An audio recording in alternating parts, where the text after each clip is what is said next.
Uh, Tarris, I mean, 2 games in a row now. You're really incredibly active on defense. Big game today overall. Coach is saying how important it is for you to play well. If you play well, this team can go as far as you want to go. How do you keep that fire lit? I mean, are you able to do that? And obviously tonight doesn't take much, but yeah, how do you keep that fire lit the rest of the week? I mean, that fire lit comes from one man only. That's Jesus, man. I mean, I can say it over and over again. I mean, I get all my strength, my confidence, my everything from him. I mean, just being the word, stay grounded, keeping my faith in him through the ups and downs, through all the trials, and just being out there just playing with joy. I mean, it's my last year of college basketball, through the wins, through the losses, through the injury. He's been there by me, so that's my fire comes from him. That's my passion, my drive, my everything. Alex, what's been different about your defense the last couple of games? And is this something that you guys can sustain? I mean, you have had long stretches of good defense before. Yeah, I think it's taking pride on the defensive end, just individual matchups, just really guarding our yard, and then just having trust in one another, trust that we're going to help each other out, trust that we're going to be in the gaps, trust that we're going to help Tarris or Eric when they had your ball screens, just having trust. And I think we lost that trust for some moments, and we didn't take as much pride in the moments when we didn't play a great defense, and now we're getting back to that level that we got to sustain for the rest of the year. Tarris, Coach had said that sometimes a player you have to experience pain or feel pain in order to then go and get what you want. And he thought that maybe the Creighton game and the first St. John's game were examples of that with you, and that kind of was the pain that is now manifested itself here. Do you agree with that? Can you talk me through that? I mean, 100%. I mean, playing here, especially coming back from my senior year, that was like the biggest thing, knowing how tough, hard, rigid, and like stressful on my mental it was my junior year. To choose that, to come back, I mean, through pain, through suffering, that's where you get the true testament of a man, is that when you come out on top, when you go through the fire, when you go through adversity and you come out victorious, I mean, it takes a lot to hurt a man, and that's all credit to the guys around me, the coaching staff, especially Coach Hurley. I mean, he talks about it all the time, how tough and difficult practice is, and really just to be in this UConn uniform. So this guy right here is a legend, so it's cool playing alongside of him. Silas over here. Can you just talk about the lead up to this game? Obviously, you've had struggles against St. John's in the past. Villanova, 7 turnovers there. Just what were you focused on coming into this game? You only had 1 tonight. Just being the player I've been all along. I mean, I didn't want to put too much pressure on turning the ball over or not. I think just playing my game and just being smart with the decision making is the ultimate goal of not turning the ball over. So just making smarter decisions and just doing the right thing with the ball. Did this game change what you think the ceiling of this team can be? I don't think it changed. I think our ceiling has always been winning multiple games and winning big time games and pushing for a Big East tournament and even a national championship. So I think we just kind of went through a stretch of just letting things slide, and when we kind of locked back in all the way and doing the things that we needed to do, obviously our ceiling is what we've shown tonight. Right here. Alex, given the time of year it is and what was at stake at this game, was there more sense of urgency tonight and going forward?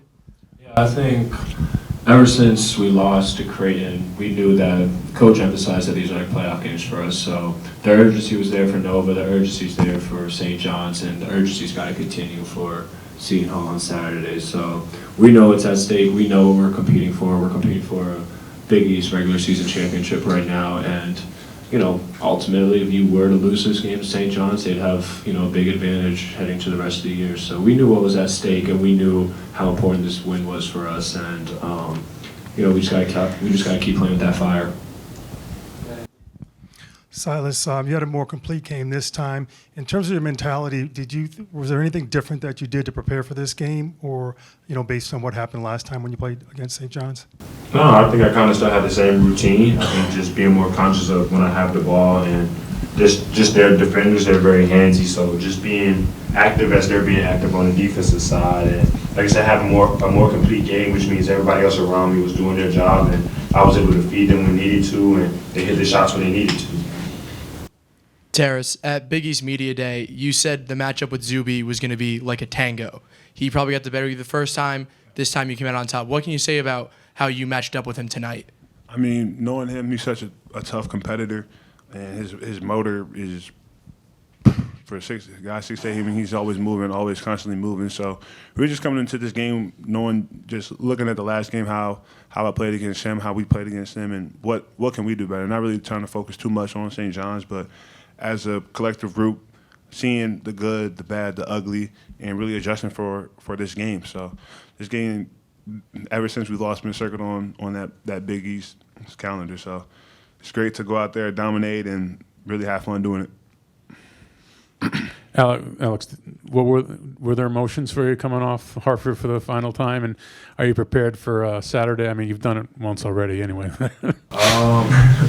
No, I think, yeah, I mean, I definitely almost shed a tear coming off this court today. I think realizing all the great memories I had, all the great games that I've played here, and just, you know, I think it's just all the memories, just really like knowing that, you know, I won't play another game in here again was, you know, it hit hard for me. Saturday, I've tried not to think about it. I can be emotional, so I think probably I will cry, but yeah, we just got to get to Saturday and see what happens, I guess. Alex, when they miss what it was 26 shots in a row or something like that, do you feel like, is it an eerie feeling? Do you feel like you're just totally locked in? Do you feel like they're just kind of overwhelmed by the moment? What was that feeling like out there? Honestly, as competitors, I think we realized, you know, that they had missed that many shots. I think it was more so that we wanted to go down, get another stop, get a bucket, get another stop, and really just keep playing the basketball that we wanted to play. So I think after the game you start realizing, when you watch the film you start realizing, but in that moment I don't think anybody realized. We just want to keep playing defense. Silas, as the person running the offense, can you just kind of speak to the, complexity of the offense and what it was like, has been like for you to learn it, and your journey mastering it over this season?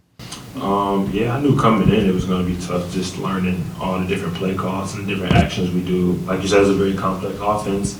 And I think as the year went on, I had some struggles, up and downs, and just picking and choosing my spots, when to be aggressive, when to run the play all the way through. And I think as we get closer and closer towards the end of the season, I think just Coach Hurley, AK, Coach Murray, just helping me see the floor and seeing my reads. I think it's getting better every game. And I think it's, when it's time to execute, we know which reads will be there and what is open.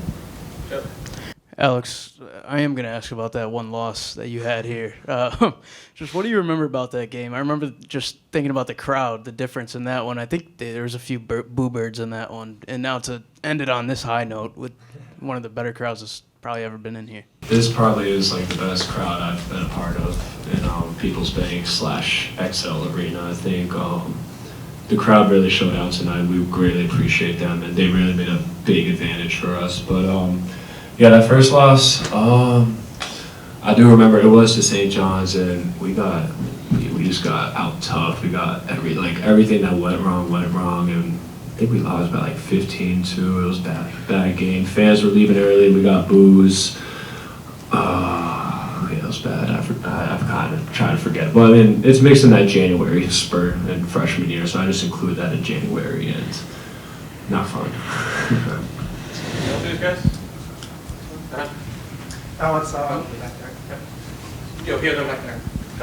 Alex, are you feeling nostalgic, the last time playing here, and then just throughout this whole year, have you been kind of looking at the locker rooms differently and the places you're playing? Are there certain things that you're playing in your mind as you play in these arenas the last time?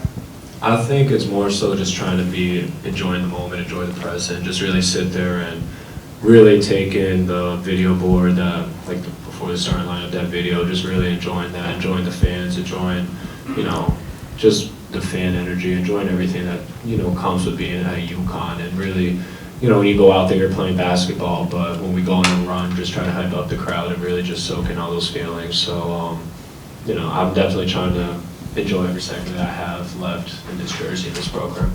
That's on the back.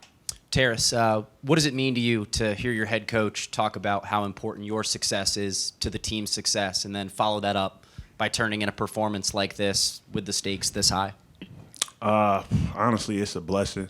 I mean, to be in a position, I mean, I'll give all credit to Jesus, man. I mean, I was a little kid dreaming, but never in a million years would I thought I'd be playing here at UConn. So it's been a blessing, and to play along these guys with such a great teammates, great coaching staff, great legendary coach like Coach Hurley. I mean, it's a blessing. It's all I could ever dream for and pray for. So forever grateful.